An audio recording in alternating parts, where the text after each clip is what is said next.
out of my opinion, and this is for entertainment purposes only. So you might go and verify and all that. So yeah, recap on last time we were talking about issues that were happening, and things that work, and sometimes they do work and they don't, depending on how we look at it and how we relate to it. Um, Today's topic is about traditions. I believe in every society, in every part of the world, there is a culture. Um, More countries have, other countries have more than the normal because, well, let's say from here in Kenya, we are about 50 tribes, and every tribe has its own way of doing things. And yeah, that's tradition, actually, the explanation or description of it. um so we have, like, for us, you'll find some cultures intermarry and then blend and adaptation of different cultures. And also, with times, we have found that with each new generation, they adapt a different tradition from different cultures, um, from maybe their travels and how they got to know about certain things and were intrigued by them, and then they decided to incorporate in their lives or ceremonies. Here in Kenya, we are known for, and it's through music that it was known for the covering of the bride, which usually, if come to think of it, um, I thought, okay, naturally from Kikuyu, that was actually how it was. It was like a test for the groom to see if they know the person they want to marry, the lady they want to marry. So the first, it's never in the first round choice. It's never in the second round. Usually it depends if they want 3 rounds or 2 or 4. Then there's also another one that people really don't know of the groom. Sometimes when they cover and the bride is not within the covered maidens, um, he's supposed to know where she loves to hide. So usually, traditionally, it will be maybe their secret spot, and that's where he'll go and find his lovely bride to be. Or now, the modern way is they can text each other and tell each other where the lady is hiding so that you can easily go and fetch her. Hi, Nishi, welcome. I am from Kenya, Nairobi. So that's one part of, I think, the wedding ceremony. During, we call it the ratio, when the bride price is being when the bride price has already been accepted. So after the bride price has been accepted, they bring out now the maidens, and the groom has to choose according to, they're covered, so you don't see their faces, you don't see how they're dressed. So you have to choose, in other words, they're testing you to see if you can use your other senses to know your beloved. How Thank you for the compliments. Welcome. Hi, Gema. I didn't see your greetings. So yeah, hi, welcome. Share with us your traditions that you celebrate or you really don't think about it. I also want to learn from you people. Welcome. So I was talking about Kikuyu wedding ceremonies during the bride price, which is called Rurashio. And then we actually, Kikuyu wedding ceremonies are about a couple of stages. The first stage is called Kohada Idege, or planting of, lack of not better words, tree, like declaring that you want to be an in-law for that family. So the first one is visiting, so that they can know the whoever is wanting to marry into the family knows the home. Then they come, and it can happen at the same time. When they come to know the home, they come and declare they want to marry. That's the proposal in the modern way, but now it's called kohada ivege. Now, planting of relation. The other one is wrong. So um then after they proclaim, they're given the list of things they are supposed to procure. Long time ago, they used to give the hardest task. In other words, to show your commitment, you have to look for the things that you have requested in the list. Nowadays, it's negotiable. You can say the things that normally, it depends with the family. We are told in Kenya culture that Kikuyu bride price is very higher. It's higher, the highest than any other culture, but let me not put you down for that.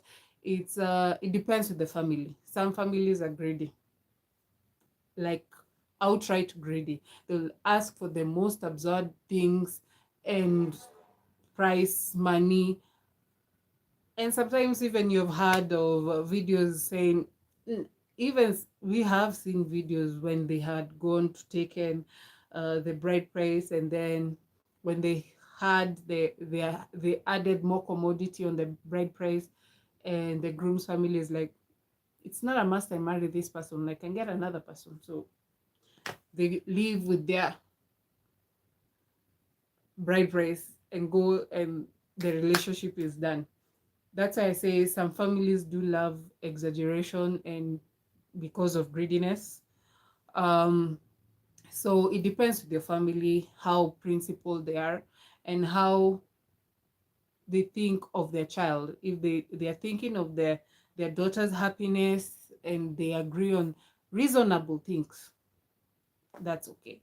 So during that, now when that introduction, it's introduction, knowing the place, and kohada ivege, and that's when they're given the list of the things they're supposed to bring, and then they go and then set the date. Now that's when rurasho happens. Now the bride price has been brought. it, before it's before it's accepted, the gate is always closed. And then the singing begins. The incoming in-laws sing they want to be let in, and the bride's family close try to that push, and it's fun, but at times it's also a bravery situation for the women who most likely are the neighbors, and who have been around the brides growing and all that. So they get the bribe so that they can be open the gates to be welcomed. And at this time, when they're singing outside, they're carrying, the women are the ones who are supposed to carry the required, let's say, the commodities that have been requested to bring.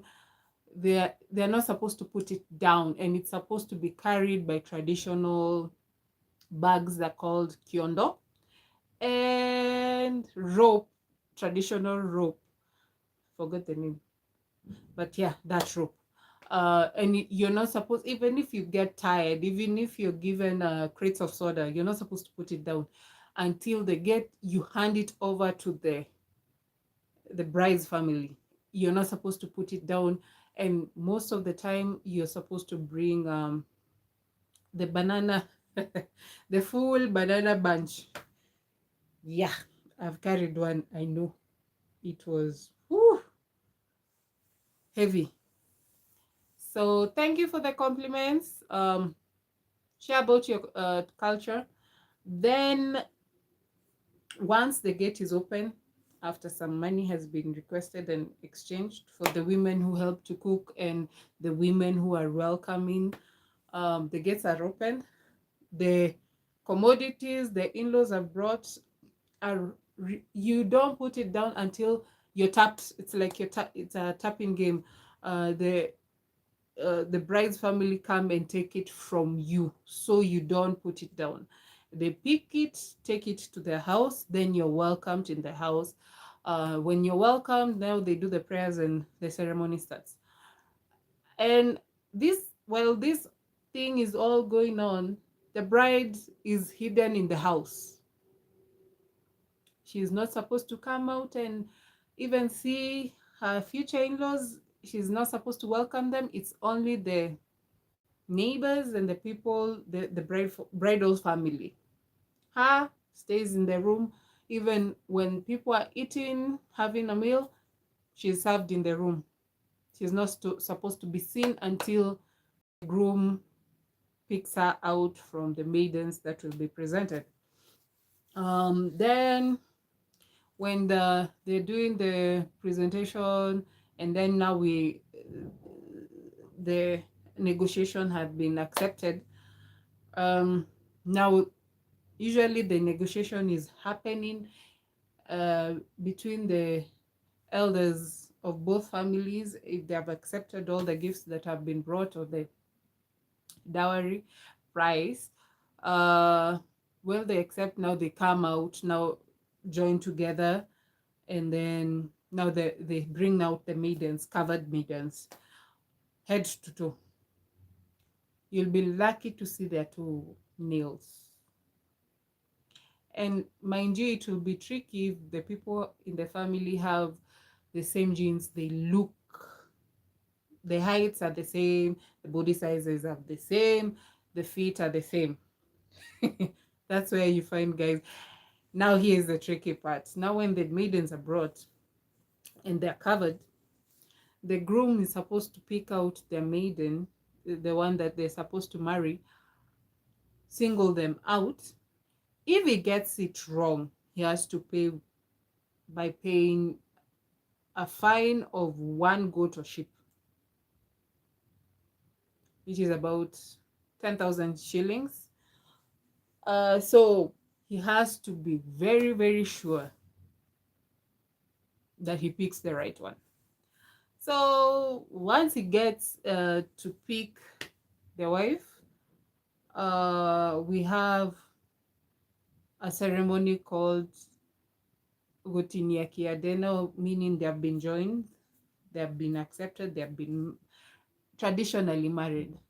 Gutiniakiade is the cutting of the lamb, the sheep's leg, front legs. That's the cake, the wedding cake of the ceremony. And then there's the division or dividing of the meat parts, the meat parts that only men are supposed to eat, and the others that only ladies are supposed to eat, the others that maidens, the women who are not married yet, are supposed to eat, and then the parts that young men and boys are supposed to eat. It's completely different. And that tradition also, I found it very interesting because it was also a tradition in Maasai. And come to know it, I'm half Maasai, half Kikuyu. So yeah, I've seen that being blended into the family. Then, but also in Kikuyu tradition, that happens. Depending with how they were raised. If they're raised next to Maasais, you'll find them picking some tradition from that. After that ceremony of Rurashio and paying the bride price, we have Kuanai Tara, going to the in-laws house after. It might be a day after, it might be a month after, but it's for the bridal family to know where the groom comes from. So it's called Kuanai Tara. It's seeing where, in other words, let me translate it weirdly. Traditionally, it was going to go and see where the the groom's family store their firewood to dry. That's itara for you. Um, in other words, to see if the lady is going to be accommodated to where she's going to go, for lack of better translation. Oh, so after that, traditionally, they're married. Now, people do forget that once you do that, you're actually recognized as married couples. And to make the extra effort, people who have done that, they will make it to seal the deal, do also a church wedding. But you can also go to the AG's office and you're good to go. That's wedding ceremony for you, Gikuyu culture. Then we have also, I've had, I'll just touch on some cultures that I've seen and been part of, like just attendee.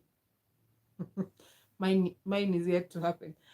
But also, another thing I left out was Kikuyu wedding ceremony doesn't end there. It will take years because after your kids have grown, after that, when you get kids, when you have boy childs, there's a ceremony of circumcision that happens during 14 years, 13 years of age.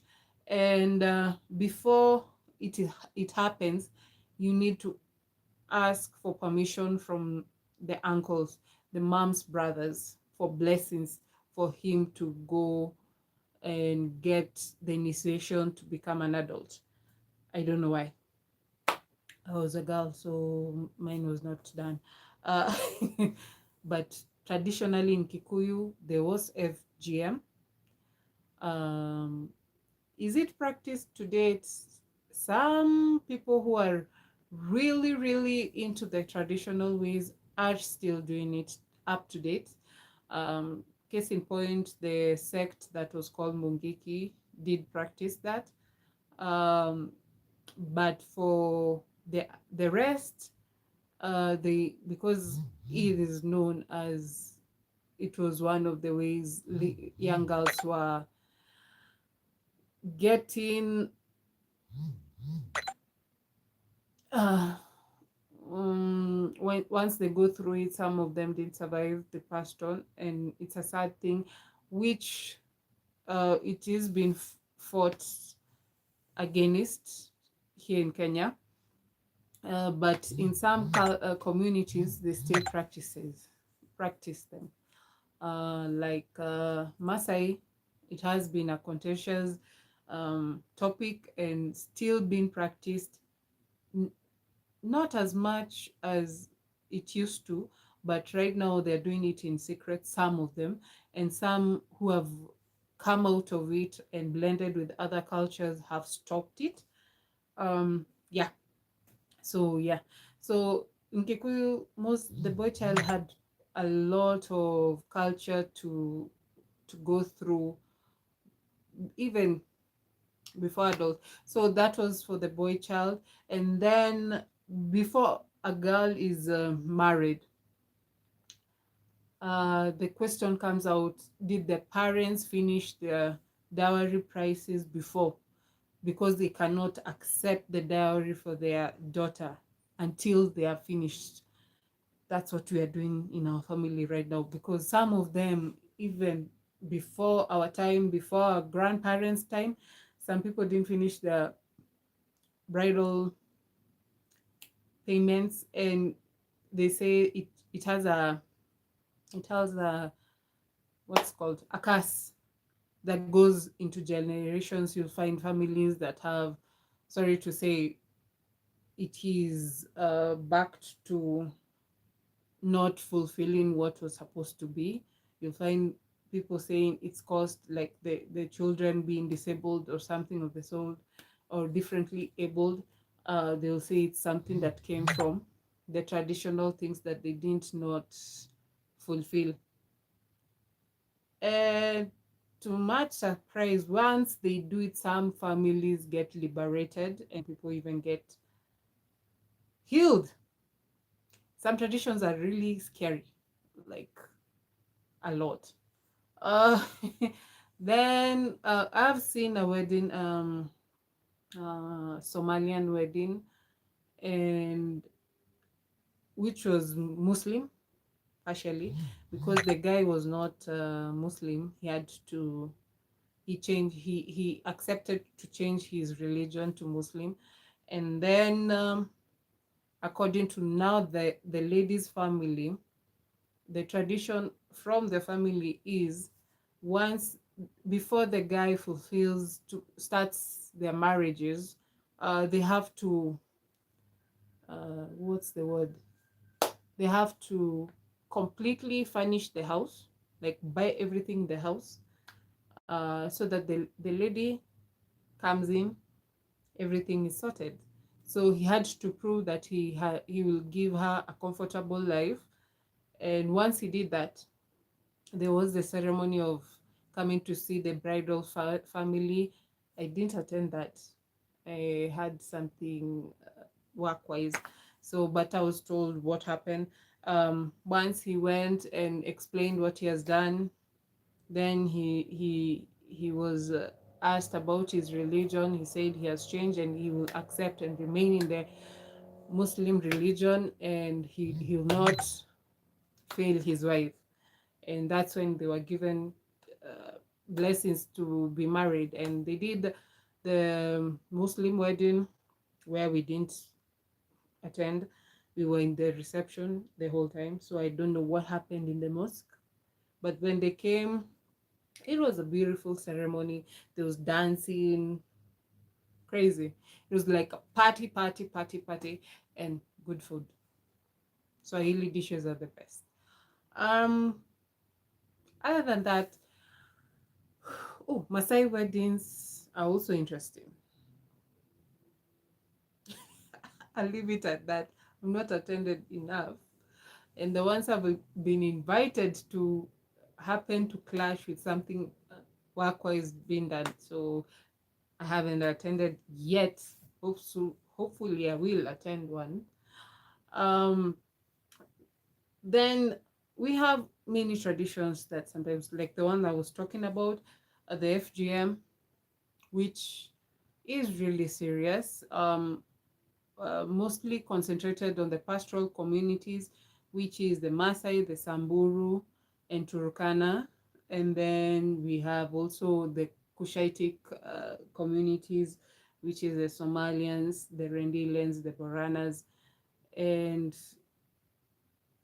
there are cultures that still insist that the person they marry has to go through that, which is sad, because later on you have found out that once you do the FGM, also gave a lot of causes to fistula during childbirth. If you don't know what fistula is, allow me to be a little bit graphic. It's when giving birth to children, and then the birthing canal splits up with the peeing canal, and or the poop may go up, it may go down, and becomes a big wound and needs to be sewn in.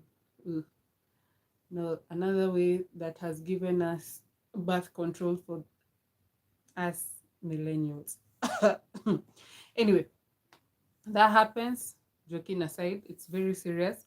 Then also the tradition of child uh, brides. Now that I, whew, I have seen cases because I live in Kajiado, and we have seen cases being brought to our law courts here in Ngong, and you'll hear stories of, oh, an 80-year-old man marrying a 12 years old child. I'll call them child and young adult at the same time, but not adult, because they're very young to be adults to make any choices. And you'll find such stories if you sit to the courts and listen to the breakdown of the issue. you find that the family was destitute. They opted to sell their daughter to this old man so that they can have a little money to fend for the rest of the children. So the child is like used as a sacrifice, in lack of better words. And it's sad because these men have grown, they have wives.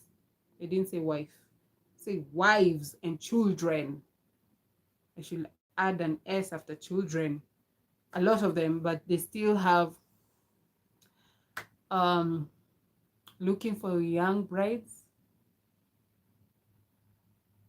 Wow. In this day and age, well, everyone is educated. It's not back in the days when people didn't go to school or learn a lot about their civil rights. So yeah, it's crazy. Oof. um then there's in such communities you'll find activists helping out, churches trying to help out. In Kajiado, I remember when we were in high school, there was a school that used to host, it will be like a children, but only girls school. Mm, what was I saying? Oh, there was a institute that was church based, AIC. It used to have like children's home, but also a rescue center for young brides who are sold to way older ancestors. And then they will educate them, they will sponsor them for their education. And some of them, we did study with them in high school. They were our classmates, and they will tell, if they get comfortable enough, they will tell you their story, their life stories, and which will be surprising because during parents teachers conference, uh, the parents who oof, who had previously tried to sell their daughters will attend and now be happy that their daughter is being educated. Yeah. Now it's similar to when to when the Bible story of Isaac and Abraham. I wonder uh, what was the topic when they got down from the mountain? Did they even speak after the awkward moment of trying to sacrifice, and then God provided the lamb and they changed their tactics to sacrifice the lamb? I would have loved to be a fly and hear that talk. It would be a very weird one.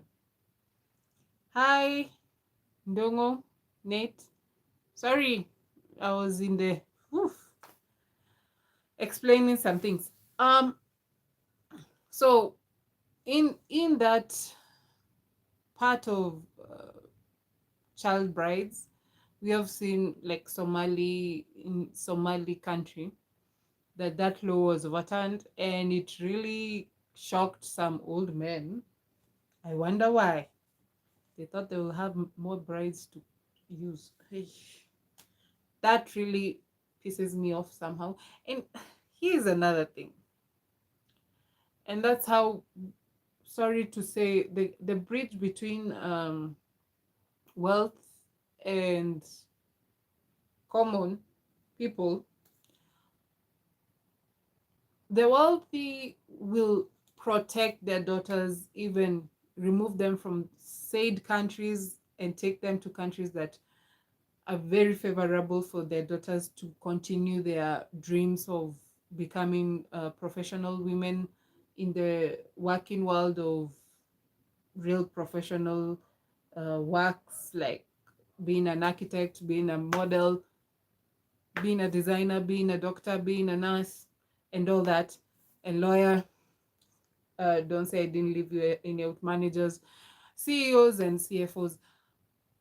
But the common ones, they'll use them as a bargaining chip of their businesses or to grow relations with different. Hi, yeah, it's sad. Once you go that rabbit hole, it's cringy. Then the other thing about now, traditions that are weird.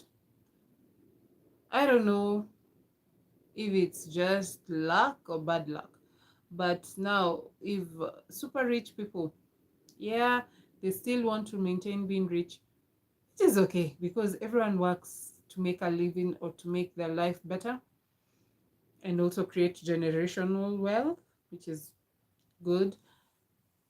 But tell me why most people who have money like to oppress the people who don't have money.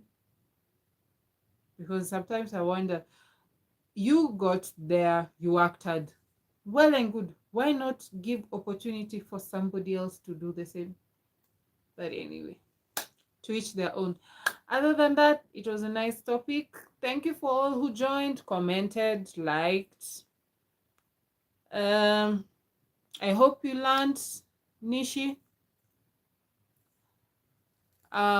Learning more, check my other topics that I've covered before. I've covered religion, I've covered my life story of what I've gone through. Joking aside and seriousness at the same time. And thank you all for joining. Have a blessed festive season. I don't believe in Christmas because it's supposed to be in April. When you read the scriptures, the birth of Jesus didn't happen in December. Now the theories come about. But other than that, thank you, love you. Have a good time. Till next week. Bye bye bye bye bye.